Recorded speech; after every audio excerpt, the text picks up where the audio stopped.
କଣ ମିଶିଲେ ସେ ପ୍ରାୟ ମିଶିକି ଅଛନ୍ତି। ନବୀନ ପଟ୍ଟନାୟକ ପାଣ୍ଡିଆନ, ସୁଜାତା ପାଣ୍ଡିଆନ ଗୋଟାଏ।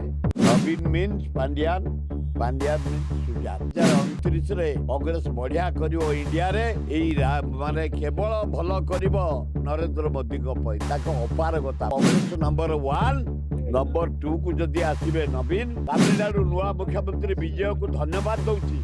ସେ ଗୋଟେ କରିଛି, କୌଣସି ନେତାର ଫଟୋ ତାମିଲନାଡୁ ଗଭର୍ଣ୍ଣମେଣ୍ଟରେ ପବ୍ଲିସିଟିରେ ବାହାରିବନି, ନା ଆଡଭର୍ଟାଇଜ ନା କୋଉଥିରେ।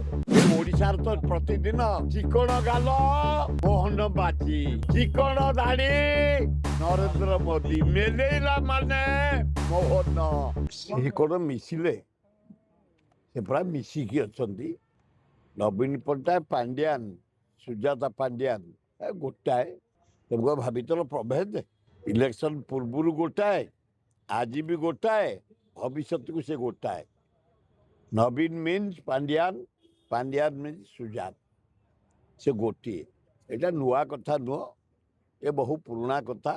ତାଙ୍କ ଦଳ କଥା, ତାଙ୍କ ଦଳ ମଜବୁତ କରିବା ପାଇଁ କାଲି ସେ ଯାଇ ତାଙ୍କ ସଂଘ ଭବନରେ ମର୍ଚ୍ଚ କରିଛନ୍ତି ଏବଂ ଗୁଡ଼େ ମହିଳାଙ୍କୁ ଥଇଥାନ ସେ କରିଛନ୍ତି ରାଜ୍ୟର। ତେଣୁ ମହିଳା ଶକ୍ତିକି ଆଗେଇବା ପାଇଁ ନବୀନ ବାବୁ ତାଙ୍କୁ କାଲି ଆଦରରେ ଗ୍ରହଣ କରିଛନ୍ତି। ସେ ବି କହିଛନ୍ତି ନିଷ୍ଠାପର ଭାବେ କାମ କରିବେ, ତାଙ୍କ ଦଳ କଥା। କିନ୍ତୁ ଆମର ରାହୁଲ ଗାନ୍ଧୀ ଯେଉଁପରି ଭାବେ ଏଇନା ଭାରତ ବର୍ଷର ଚାରିଆଡ଼େ, କନ୍ୟାକୁମାରୀରୁ କାଶ୍ମୀର, ମଣିପୁରରୁ ମହାରାଷ୍ଟ୍ର ପଦଯାତ୍ରା କରି ଏ ଚାଷୀମାନଙ୍କ ସହିତ ମିଶିବା, ମହିଳାମାନଙ୍କ ସହିତ ମିଶିବା, ବେକାର ଯୁବକଙ୍କ ସହିତ ମିଶିବା, ଖଟିଖିଆଙ୍କ ସହିତ ମିଶିବା, ଏ ଶିଳ୍ପପତିମାନଙ୍କ ସହିତ ମିଶିବା, ନାଗରିକମାନଙ୍କ ସହିତ ମିଶିବା, ସାଇଣ୍ଟିଷ୍ଟମାନଙ୍କ ସହିତ ମିଶିବା, ଆଡମିନିଷ୍ଟ୍ରେସନରେ ମିଶିବା, ଯେଉଁପରି ଭାବେ ଦୈନନ୍ଦିନ ସଂଗ୍ରାମ ଚଲେଇଛନ୍ତି, ଦରଦାମ ଉପରେ, ନାରୀ ନିର୍ଯାତନା ଉପରେ, ବେକାର ସମସ୍ୟା ଉପରେ, କୃଷିର ଡେଭଲପ ଉପରେ, ସ୍ୱାସ୍ଥ୍ୟର ଡେଭଲପ ଉପରେ ସଂଗ୍ରାମ କରେଇଛନ୍ତି। ଆମର ଭକ୍ତ ଦାସ ଏଠି ଓଡ଼ିଶାରେ ପିସି ସଭାପତି ହେଲା ପରେ ଏରୋଡ୍ରମରୁ ପୁରୀ ଓଡ଼ିଶା ଯାକ ବୁଲୁଛନ୍ତି, ଚାରିଆଡ଼େ ଚଲେଇଛନ୍ତି କାର୍ଯ୍ୟକ୍ରମ। ତୃଣମୂଳ ସ୍ତରରେ ଆମକୁ ଦାୟିତ୍ୱ ଦେଇଛନ୍ତି। ସେବା ଦଳକୁ ଆକ୍ଟିଭ କରିଛନ୍ତି, ଯୁବ କଂଗ୍ରେସକୁ ଆକ୍ଟିଭ କରିଛନ୍ତି, ମହିଳା କଂଗ୍ରେସକୁ ଆକ୍ଟିଭ କରିଛନ୍ତି, ଛାତ୍ର କଂଗ୍ରେସକୁ ଆକ୍ଟିଭ କରିଛନ୍ତି, ଆମମାନଙ୍କୁ କରୁଛନ୍ତି। ପଞ୍ଚାୟତରେ କେମିତି ଭଲ ହେବ, ଗାଁକୁ ଚାଲ, ତୃଣମୂଳକୁ ଚାଲ, ପ୍ରୋଗ୍ରାମ ପରେ ପ୍ରୋଗ୍ରାମ ଚାଲିଛି, ପଦଯାତ୍ରା ଚାଲିଛି। ଖୁବ ବଢ଼ିଆ ହେବ କମିଂ ଇଲେକ୍ସନ ପଞ୍ଚାୟତରେ। ଏବଂ 2029ରେ କଂଗ୍ରେସ ବଢିଆ କରିବ ଇଣ୍ଡିଆରେ।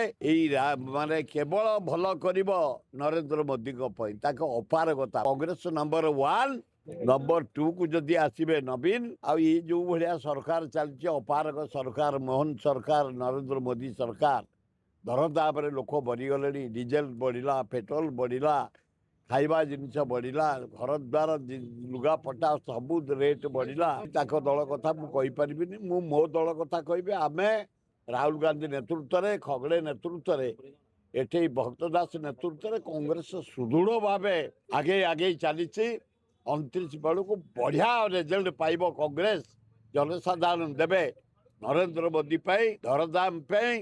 ଭାରତର ସମ୍ମାନ ଯୋଉ ଟ୍ରମ୍ପ ଗୋଡ ହାତ ଧରିକିରି ପାକିସ୍ତାନ ଇଣ୍ଡିଆ ଯୁଦ୍ଧକୁ ସିଜ୍ ପାର କଲା, ତାରି ପାଇଁ ଭଲ ହେଲା। ସେ ଆମ ଓଡ଼ିଆ ଝିଅ, ଆମ ଖଣ୍ଡାୟତ ଘରର ଝିଅ, ଆମର ଗୋଟେ ଗର୍ବ। ସେ ଯୋଉ ଭଲ ହେଲା। ସୁଜାତା ରାଉତ ତାଙ୍କ ସାଙ୍ଗିଆ, ସେ ବାହା ହେଇଥିଲେ ବୋଲି ପାଣ୍ଡିଆନ, ସେ ରାଉତ ପାଣ୍ଡିଆନ ସମାନ, କିଛି ଅସୁବିଧା ନାହିଁ। ମୁଁ କହିପାରିବିନି। ଆମ ଦଳ ପ୍ରତିଦିନ ରାଇଜ୍ କରୁଛି, ଏଭ୍ରି ଡେ କଂଗ୍ରେସ। ଏଇ ଦେଖ, ମୁଁ ଏଇନା ଆସିଲି ଖୋର୍ଦ୍ଧା, ଜଟଣୀ ଦେଇକିରି ଫେରିଲି, ଫେର 4ଟା ବେଳେ ବାହାରିବି। କ୍ରିକେଟ ଫାଇନାଲ ଅଛି, ତାମିଲନାଡୁରେ ହବ। ଏବଂ ମୁଁ ସେ ତାମିଲନାଡୁ ନୂଆ ମୁଖ୍ୟମନ୍ତ୍ରୀ ବିଜୟକୁ ଧନ୍ୟବାଦ ଦଉଛି। ସେ ଗୋଟେ କରିଛି, କୌଣସି ନେତାର ଫଟୋ ତାମିଲନାଡୁ ଗଭର୍ଣ୍ଣମେଣ୍ଟରେ ପବ୍ଲିସିଟିରେ ବାହାରିବନି, ନା ଆଡଭର୍ଟାଇଜ ନା କୋଉଥିରେ। କେବଳ ଯୋଜନା ବାହାରିବ। ଏ ଓଡିଶାର ତ ପ୍ରତିଦିନ ଚିକଣ ଗାଲ ମୋହନ ବାଜି, ଚିକଣ ଦାଢି ନରେନ୍ଦ୍ର ମୋଦି, ମେଲେଇଲା ମାନେ ମୋହନ। ନରେନ୍ଦ୍ର ନରେନ୍ଦ୍ର ମୋହନ, ମୋହନ ନରେନ୍ଦ୍ର, ନରେନ୍ଦ୍ର। ଚିକଣ ଗାଲ, ଚିକଣ ଦାଢି। କେତେ ଦିନ ବାହାରୁଛି, ବାହାରି ଯାଉ। କେତେ ବର୍ବାଦ ହଉଛି, ହେଇଯାଉ। यार जवाब जनसाधारण देवे ତାମିଲନାଡୁ ମୁଖ୍ୟମନ୍ତ୍ରୀ ଯିଏ ଥାଲାପତି ହେଇଛନ୍ତି ସେ ଯୋଉ ଝିଅ ଜନ୍ମ ହବ ଗଭର୍ଣ୍ଣମେଣ୍ଟ ହସ୍ପିଟାଲ ତାଙ୍କୁ ଗୋଟେ ଲେଖା ମୁକ୍ତି ଦେବେ ଯୋଜନା କରିଛନ୍ତି। ହଁ ଆମ ଭକ୍ତ ଦାସକୁ କହିଦବା ଗୋଟେ ଗୋଟେ ଚେନ୍ ଦେଇଦବ।